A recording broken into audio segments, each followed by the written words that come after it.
నిమిషాలు మనం శారీరక చేస్తుంటాం.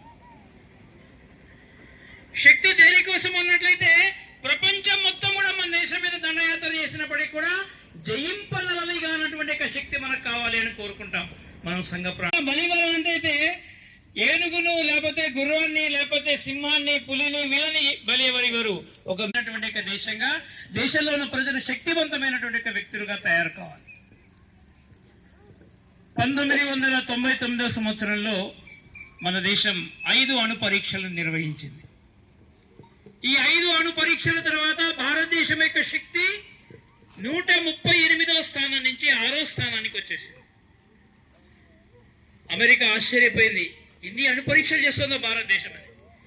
దాని తర్వాత జరిగినటువంటి శక్తి ఉపాసనలో అంటే శక్తిని సముపార్జించడంలో అగ్ని, నాగ్, విజయ్, ఆకాశ, బ్రహ్మాస్త్ర, పాశుపతాస్త్ర ఇట్లాంటి అనేకమైనటువంటి అస్త్రాన్ని మన యొక్క అమ్ముల పొదిలో మనము తయారు చేసుకున్నాం, మనం చేర్చుకున్నాం.